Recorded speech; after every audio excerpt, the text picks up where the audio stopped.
What's up, y'all? It's Ty back here with another video. And in this video today, we're going to be reacting to Kenny reacting to the NBA article talking about one trade idea for every NBA team.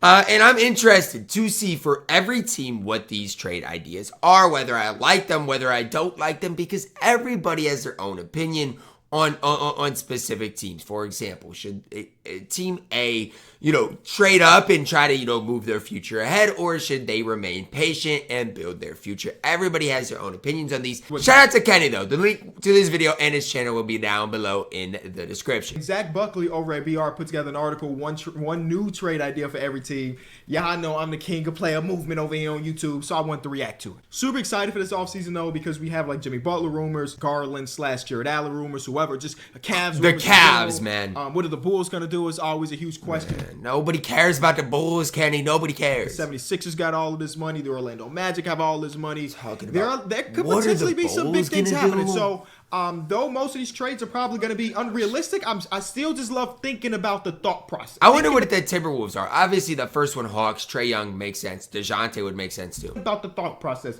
metacognition. First, we start off with the Atlanta Hawks, and it's Trae Young for Brandon Ingram, straight up, nothing else. This one is an interesting one that I've seen a few different times, so I don't know if I would classify it as a new trade. I think it's tough. Like, if you're trading Trae Young for Brandon Ingram, I think, like, the whole roster construction, I guess, for both teams could maybe work. I don't think it would, though. Like, I don't think that would work, though.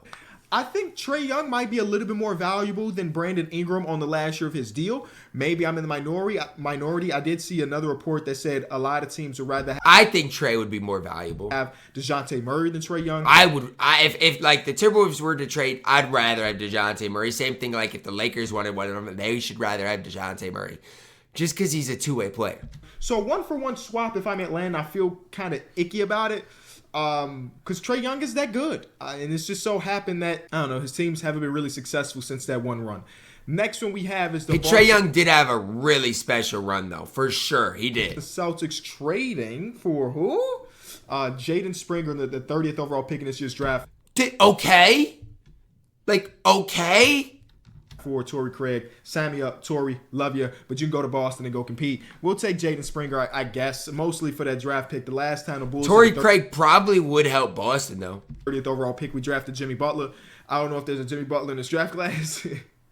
But if you telling me that the Bulls are tearing it down and getting young players back, I'm 100% in. Next Brooklyn Nets trade is Mikal Bridges. Dennis Schroeder. What? I hate this for the Nets. I think Mikal Bridges is so undervalued. That's me, though. And I know Darius Garland had a bad year or whatever, or didn't perform, but I don't know, man. Mikal Bridges, I don't know, man. For Darius Garland. Interesting. So that leaves Darius Garland in Brooklyn with who? Dorian Finney-Smith, Cam Thomas, Cam Johnson, Nicholas Claxton, maybe because he's a free agent, so maybe him, maybe not. It would be a weird lab. And I know they're trying to go younger. Like, I get that, but I'm just saying, I think Mikal, you could get more draft capital for, more something. A rule-ish trade if you're the Brooklyn Nets. The idea behind it, if you were the Cavaliers, is kind of interesting, though, because Mikal Bridges is the type of player that I think would fit very well with a guy like Donovan Mitchell. Again, this is a... Maybe. But at the end of the day, Donovan Mitchell had so much pressure for the Cavs team to get a bucket. I mean, Donovan Mitchell needs some help. And Mikal Bridges could be helped defensively, what they need more than anything, and offensively help for sure. I like this trade way more for Cleveland I like this trade way more for Cleveland. Not even comparable than I do for Brooklyn. For Brooklyn, this makes no sense to me. Assuming that Donovan Mitchell is signing his extension, I don't hate it if I am the Cleveland Cavaliers, because that puts Mikal Bridges back to like a secondary option / a third option potentially. And he helps him so much on defense. I don't know what Evan Mobley ends up doing, which is probably better for his career and better for his production. But if I am the Brooklyn Nets, I don't know if this does anything for me. That's what I'm saying. Like, what are you doing? Young, fun player to have, but you still are in a very similar spot. You know what I'm saying? If I'm trading Mikal, I want like some draft capital. That's Kenny, you know ball. Whoever wrote this article, what are you talking about? Cases. But Josiah said they're in the crossroads with their organization, so who knows what they're going to end up doing. Charlotte Hornets trade is Seth Curry in 2 seconds for Jalen Hood-Schifino. Okay, What? next. Do I need to have an opinion about a Seth Curry and 2 second rounder trade? No, I'm not. For Jalen, like what? I don't have an opinion. Ooh. Okay. Vooch and Caruso for Wiggs, number 52. If you guys think Vooch fits with Golden State, I think you've lost your mind, though. Vooch don't fit with Golden State. Imagine how Draymond would hate having Vucevic on his team. But I like this for the Bulls. I think Caruso is great as well. Almost the last pick in this year's draft. And a 2026 first top 4 protected. I mean, I don't know what this does for the Bulls other than say like, hey, we got a first round pick for this guy. But I think that the front office is going to be hard for them to swallow their pride and do a trade like this because they gave up so much for Vucevic. I also think Caruso by himself is extremely valuable. Like guys like that, you need to test the market out because he's extremely valuable. And honestly, I believe Alex Caruso by himself is worth the first. That's what I'm saying. By like Caruso, basically saying, hey, here's Vucevic. I'm okay with throwing Alex Caruso for a top 4 protected first from the Golden State Warriors. And we get back Wiggs, and maybe he can rejuvenate his career here in Chicago. But if I'm not mistaken, he's got 3 years left, and it's like, what, $90 million? He got paid. And yeah, you might be able to get more, but I'm just saying dollars left. It's a lot of money, man. I like it for it's both teams. It's a lot of money. Kinda. And then we don't know what that means for DeMar DeRozan. I'm assuming this is a break it down trade, so DeMar DeRozan's not here. Maybe it's a sign and trade with DeMar DeRozan. It's just there's so many different variables. If this is the trade that says like, hey, the Bulls are gonna tear it down, then I'm here for it. But if they do this trade, but also think they bring it back DeMar DeRozan, then I hate it. Also, I don't ever want to trade Alex Caruso. I know it feels inevitable, but I don't want to trade that man. He feels very Chicago. Next, Alex Caruso is such a good player. Cleveland Cavaliers. It is Jared Allen for Dyson Daniels, Larry Nance, and 21. Are they tearing it down? Like, are they tearing their team down? This is a trade that, like, if you're doing this trade for the Cleveland Cavaliers perspective, you have to really, really believe that Dyson Daniels is ready to compete, I guess, as a lead guard or a starting guard. Because if you're I feel like this is the type of trade where you're tearing it down. Like, what are you doing? Trading Jared Allen. Jared Allen's contract is amazing, by the way. I'm doing all this with the assumption that your goal is to bring back Donovan Mitchell. So that's my question. If it's not, then I don't know. Darius Garland, you have Dyson Daniels, who's running like a hybrid 3. I don't like this trade at all. I love it if I'm the Pelicans. I really think this is if the Cavs tear down. Otherwise, this doesn't make sense. Because Jared Allen's the type of center I want with New Orleans. But Dyson Daniels, who's one of my favorite defenders in basketball, that's just not enough. Offensively, he's just not ready yet. And I'm not trading an all-star caliber center in Jared Allen. Jared Allen, when healthy, is good, man. Unless I'm tearing everything down, and that's not their goal. Good. Next trade we have is Josh Green to bring back Doe. Sure, I guess. I mean, Dorian Finney-Smith's 31, 32 years old. I'm not going to lie. So, like, let's say the Mavs lose in the finals. I like this trade. I like this trade if, like, the Mavs, like, obviously, I like this trade. For as far as they've gotten, DFS is better than Josh Green. They need to be in win-now mode. I like it. I'm always hesitant trading a younger player, and it's not like Josh Green is 22 anymore, but trading a younger player for an older player. But I know the timeline for the Mavericks is now. They're 1 game away from the finals as we speak, but I don't know. I don't like it. Denver. I like it. Denver, MPJ to the Raptors for Bruce Brown, Olynyk. Jeez. Man, if you think Michael Porter Jr. is this valuable, I don't understand.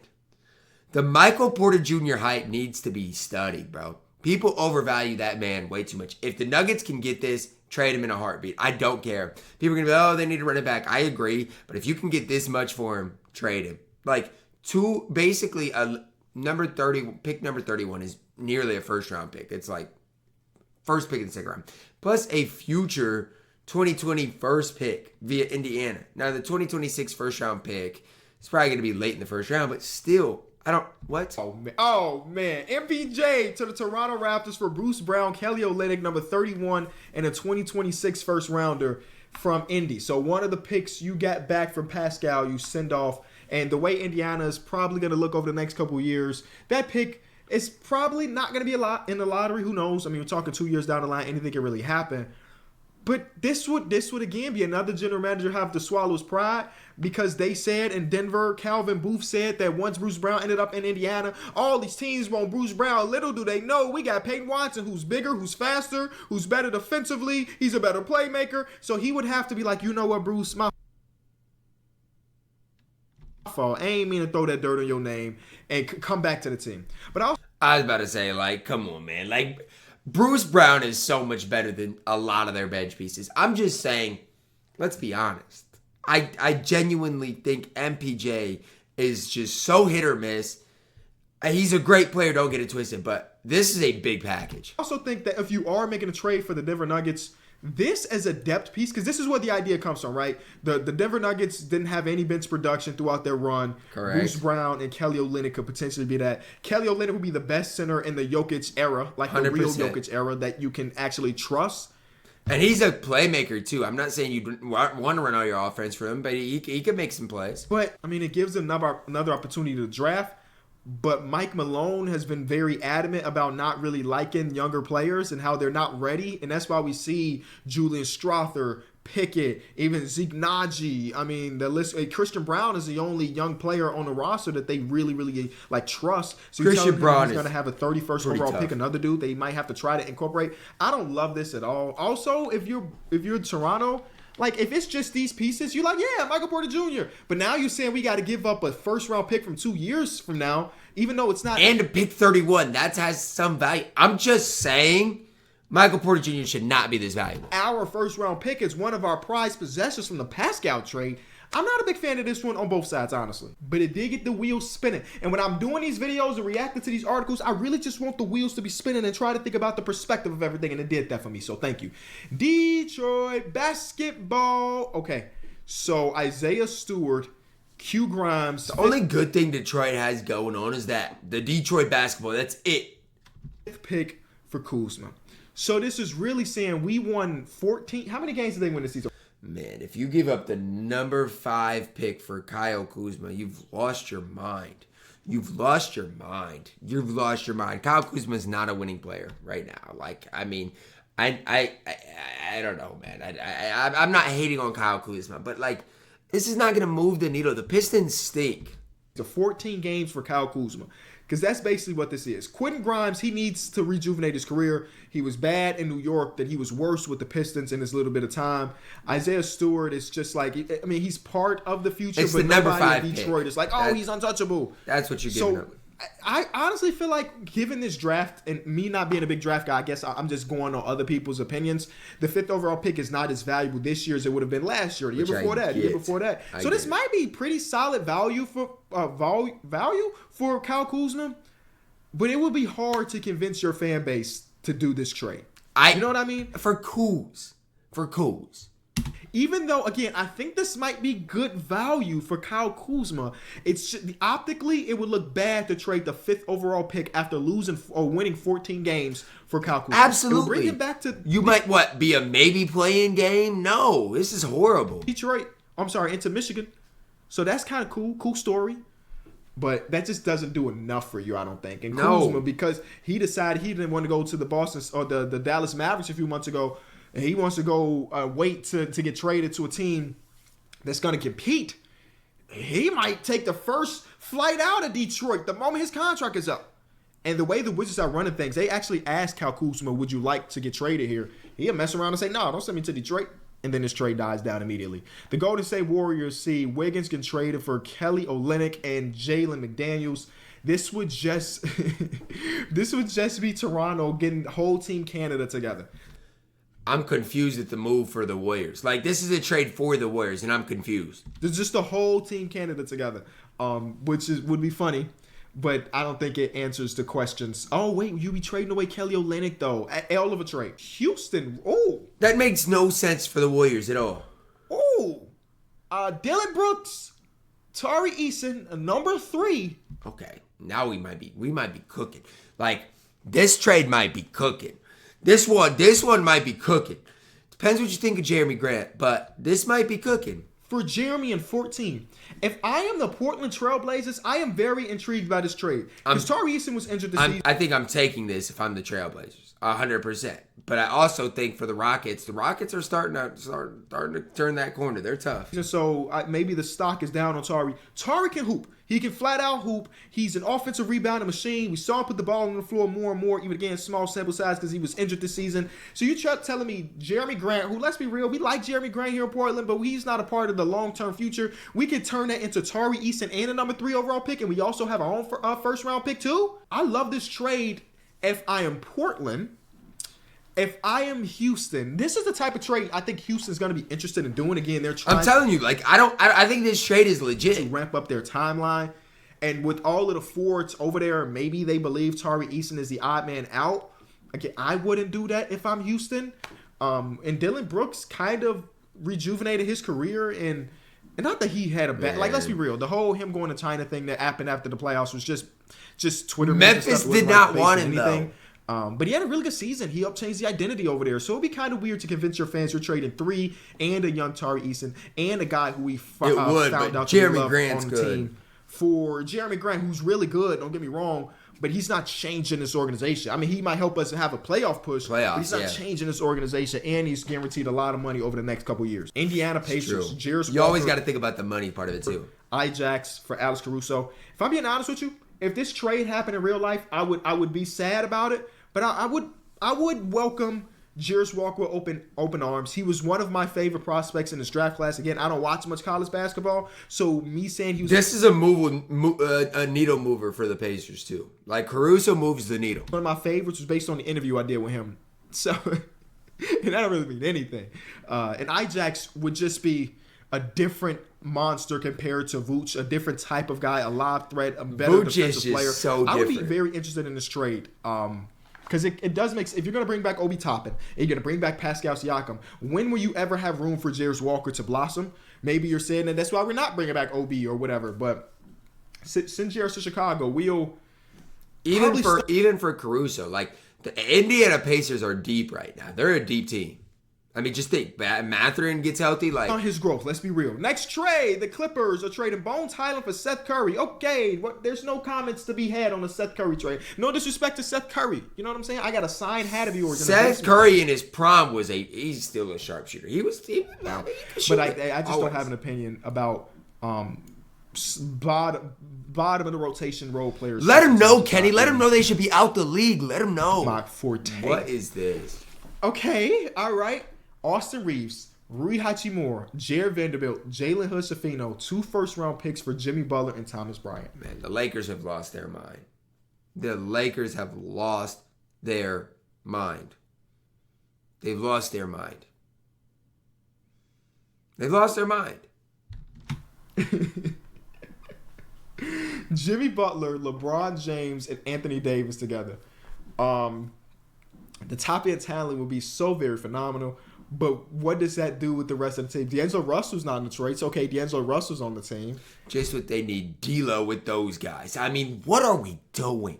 D'Lo would have to go in this too. Max Christie, you're starting at the 2, I guess. And then you need a bunch of guys on vet mins, so you'd probably have TP starting. The rest of the guys are there. This bothers me, okay? And maybe there's a world where these type of trades, the Austin Reeves, Rui Hachimura, Jared Vanderbilt, Jalen Hood-Schifino trade package is enough for a general manager to trade them a star player. Now, again, Jimmy Butler's value might not be as high as we normally would think because whoever trades for him has to pay him $50+ million for like 3 years in a row. Like, he's going to want an extension. You know what I'm saying? It's going to be a big extension because he was an All-NBA player. And that's the thing. Like, Jimmy wants to get paid. Long ago. But you cannot tell me that LeBron and Anthony Davis were All-NBA, which they deserve to be. They were on my own ballot. Right, so they had 2 All-NBA players, right? And you're trying to tell me that their role players are good enough to get me Jimmy Butler, but the role players weren't good enough to get me out of the first round?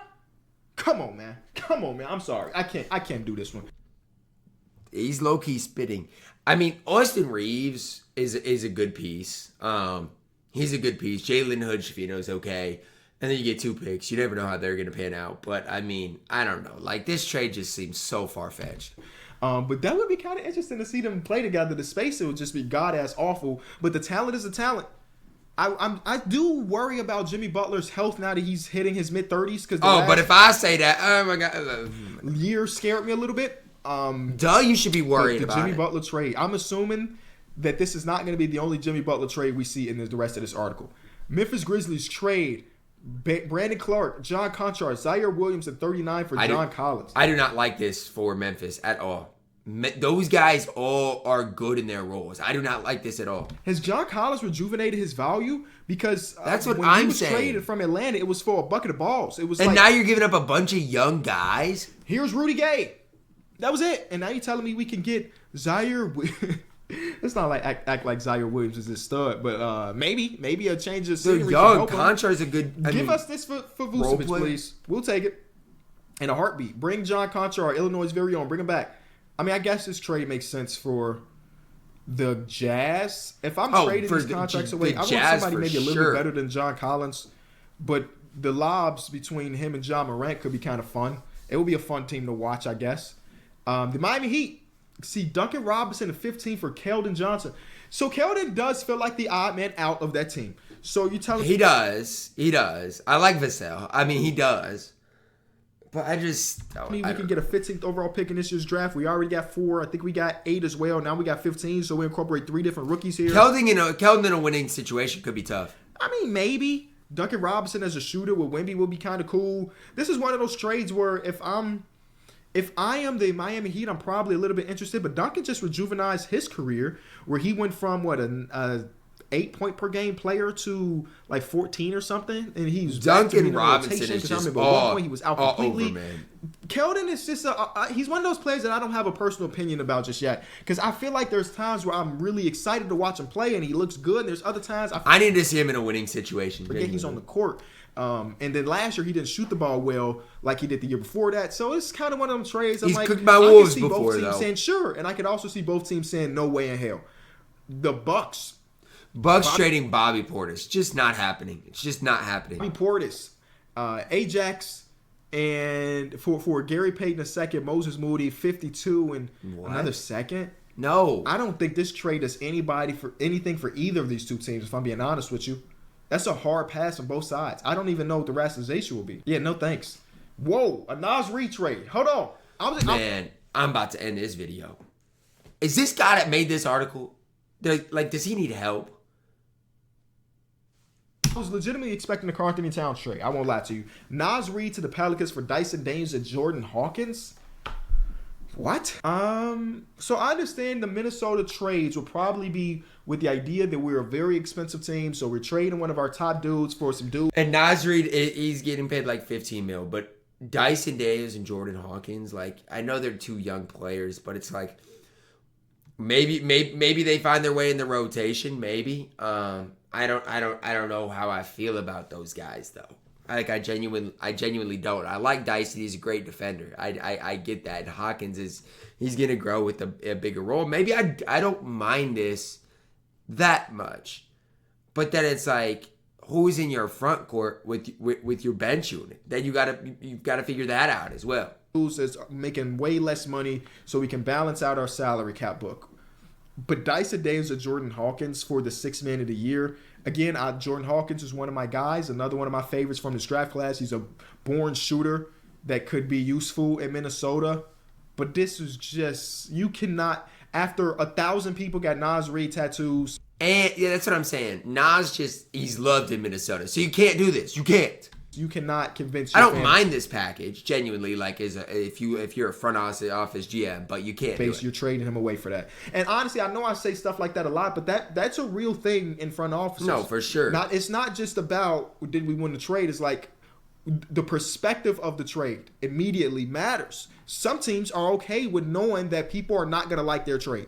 The Minnesota Timberwolves are one of those teams. So maybe they would do something like this. The Rudy Gobert trade, for sure. They had to know that the Rudy Gobert trade was not going to be looked at positively, but they thought it was the right deal. A lot of these teams are afraid to pull the trigger. You know how many times you hear about a rumor of a trade being at the finish line, but the other team chickened out because of something like this? It happens all the time. So I don't know if you can convince your fans on certain stuff. So the Brandon Ingram trade for Miles Turner, TJ McConnell, and 36. This is very interesting. I just did a 2K video. Miles Turner is fantastic. I got to tell y'all that right now. Miles Turner is fantastic. So where Brandon Ingram did end up on my team when I was the Indiana Pacers, but that none real. I mean, the Miles Turner / Zion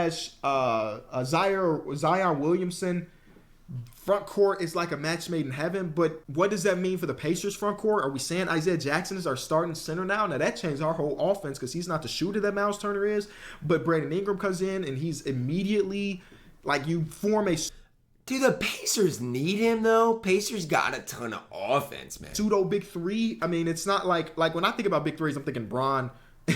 I'm thinking Bron, Bosh, and Wade. If your big three is Tyrese Halliburton, Brandon Ingram, and I like Siakam, but I don't know. Well, at least Bron and Bron I and don't know, Wade man. were top 15 in the league at the time. I'm not, whatever. Halliburton, Siakam, Brandon Ingram, big three is just on a. I don't know about y'all, but I don't want to touch Brandon Ingram right now. Here, it's 3 All-Star. I don't want to touch Brandon Ingram. But it changes things. Does that mean you want to move Pascal back over to the 5? He played a little bit of 5 in Toronto. I don't love it from that. I understand increasing the talent level.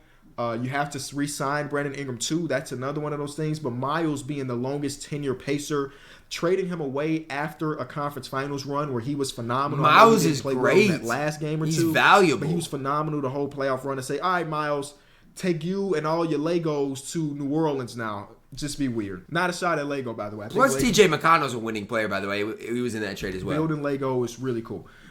Mitchell Robinson to the Warriors for Gary Payton, Moses Moody, and the 2026 first rounder. I like Mitchell Robinson to the Warriors. I like this trade for the Warriors. With the idea that Isaiah Hartenstein is the guy and Mitchell Robinson has not been able to stay healthy his entire career. I like it for the Warriors. Some more role players. Like Gary Payton is a guy that's going to Knicks fans would love because he's an all hustle. Tibbs all would type of love dude. him. Moses Moody and we already, if we're New York, we already have so many playable players. That's the thing. Like, These guys are not going to. These guys are going to get DNPs. That's why I said I like it for the Warriors. When healthy, gotta say when healthy, legitimately can run a real 10-man rotation. So you're telling me we're getting rid of one of our centers and bringing back 2 other dudes and we have to find minutes for those dudes with Tom Thibodeau? Don't love it. I do kind of like it if I am the Warriors. Man, Kenny, you know ball, man. But it's really like, do we trust Trace? We trust Trace Jackson Davis to be a full-time starting center? This trade will make me think that they think otherwise. OKC, Josh Giddey, and pick 12. For Anthony Simons. The Thunder do not need Anthony Simons. Like, they don't. I don't think that they've got enough guys that are going to grow. Like SJ, Chet, Jalen Williams. All those guys are just going to grow offensively. I don't think they need this. So I think Josh Giddey's 21. Anthony Simons is 24-ish. So around similar in age. I do believe that Josh Giddey he is the odd man out. I don't know if that's this offseason or during the regular season of the next year. I think he is But too. he is undoubtedly the odd man out. You saw it in the playoffs. He couldn't play. He wasn't a threat as a shooter. Anthony Simons in that lineup changes the dynamic of that defense quite a bit. Anthony Simons is ranked towards the bottom 5%. Yeah, he's a bad defender. And that's what I'm saying. There's only one basketball offensively, kind of like the Suns thing. I just don't like it. For like the entirety of his career. Maybe with a team like OKC, when he got pieces around him like Lou Dort and J-Dub and Chad Holmgren, that defensive intensity is going to increase a little bit. Maybe it would. It does change them a little bit defensively. It does add another like bucket getter. Like he's legitimately a bucket getter. And I think in that OKC series, they could have used a guy like Anthony Simons. But is it enough to trade 12 again? I mean, it would take a lot of pressure off SGA for sure, too. I mean, I don't hate it for OKC. I don't hate it. Maybe. If you're the Blazers, though, you're probably not very interested in this because Josh Giddey has showed that he probably needs the ball in his hands to be the most impactful version of himself. And we got Scoot Henderson, who we're trying to turn into the next point guard of the future. Man, if Scoot Henderson pans out, I'll say I'm wrong. Scoot hands for Josh Giddey? No. Then Josh Giddey's just not playing his best basketball because he ain't got the ball. So, yeah, it's one of those weird ones. So, I can think that there's no real, really good place for Josh Giddey because how many teams are going to be able to say, hey, Josh Giddey, here's the ball? Orlando Magic gets Michael Porter Jr. for Cole Anthony, Mo Wagner, Joe Ingles in 18. So you telling me we don't have MPJ? Wait, so the Nuggets get Cole Anthony, Mo Wagner, Joe Ingles in 19? I mean, I don't hate this. You get a lot of more depth. Mo Wagner would be way better than their backup. I like this for the Nuggets, honestly, somewhat. They'd still need to do something. I mean, if they made this trade, it'd mean they trusted Christian Braun to be their starting small forward. But for the Magic, I mean, they need a bucket getter, but I don't know. This don't make sense for either team, honestly. I tried to justify it, but it don't. Jay, Paolo Banchero, and Fraud. I'm skipping this. That don't make sense. 76ers just trade 16 for Moses Moody. I feel like we could have had something cooler here, but the problem is right now going into the offseason, the Philadelphia 76 have, 3 players in the contract? So it's hard to build a trade for them. Like unless it is like Moody, a good old-fashioned sign-and trade of you somebody else signing their player to trade into your cap space. I guess he's fine. Get back this draft capital. This is such a nothing trade, though. Next one, Phoenix Suns. Probably going to be a nothing trade, and it is. Damian Lee in 22 for Marcus Sasser. Yeah. Nothing trade, because it's a team that doesn't Marcus Sasser is going to be their point. Have a lot to trade. They're telling you that they're bringing back their starting 5. I'm surprised this trade doesn't have a Nas Little trade. I think he's the guy that's most likely to get traded because he's making like $6 million a year. This is a crazy Marcus Sasser as far as the trade goes, but it's another one. Marcus Sasser nothing trades. I hate that. Let's get back on track. Malcolm Brogdon to the Orlando Magic for Jet Howard, Joe Ingles in 18. This would be them kind of conceding. And saying like, yeah, the Jet Howard pick wasn't the greatest of the time, but maybe Brogdon is so good though. Get some value in having a real point guard. Brogdon is so good when he's healthy. Could be a 6 man of the year guy, we saw him be a starter, and he was pretty good in that role as well. So this is a low cost, depending on what your evaluation of Jet Howard is. This was a low cost type trade for the Orlando Magic. Next, Sacramento Kings, Jimmy Butler, Sacramento Kings trade. Jimmy Butler to Sacramento is crazy. Kevin Huerter. Man, you're giving up the farm for Jimmy Butler. I'm good. Pass.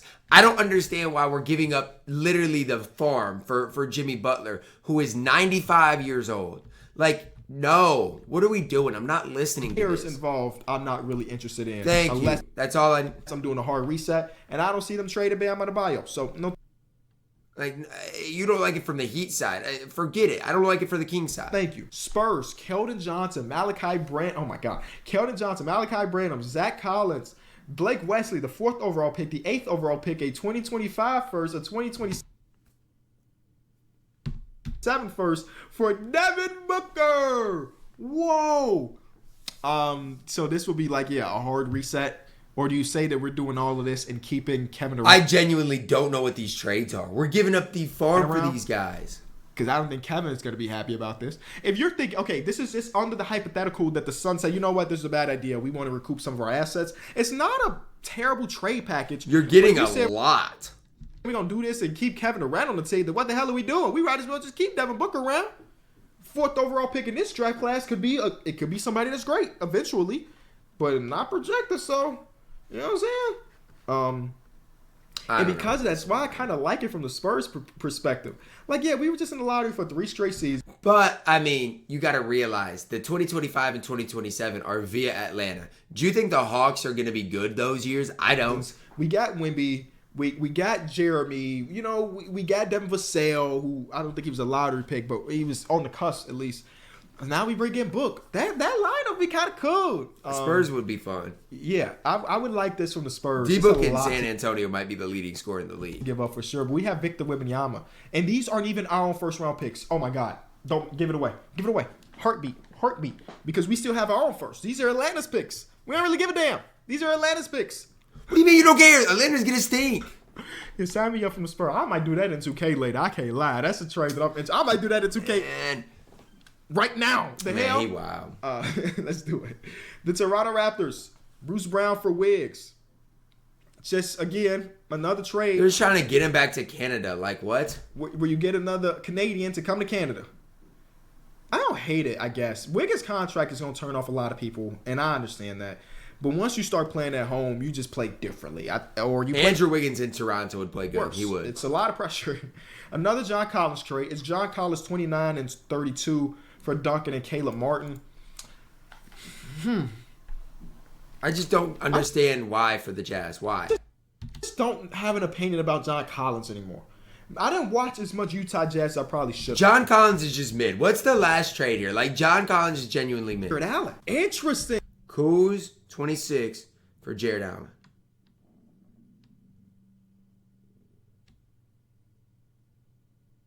I don't like it for the Cavs. So that's moving Mobe completely over to the 5 full time. I just don't like Kuz though. Trade. But let's say, okay, wait. Let's have some fun here. So Kuzma's a part of the team, and then we go all the way up to do not this trade, But what was the other trade? It was with the Brooklyn Nets. Let's go look at the Nets trade one more time. All right, so it's like your new lineup. Let's say you do both of these deals. Your start lineup is Schroeder, Donovan Mitchell, Mikal Bridges, Kyle Kuzma, Evan Mobley. Is that good value for those two? I'm not gonna lie, that team would be tough. That team would be tough. Former All-Stars? I don't know, man. Anyway, I love doing these articles. I don't lie. Shout out to Kenny. That team would be tough, man. Shout out to him. Drop a like on the video. Subscribe if you're doing it as always, man. I love you guys. Have a blessed day.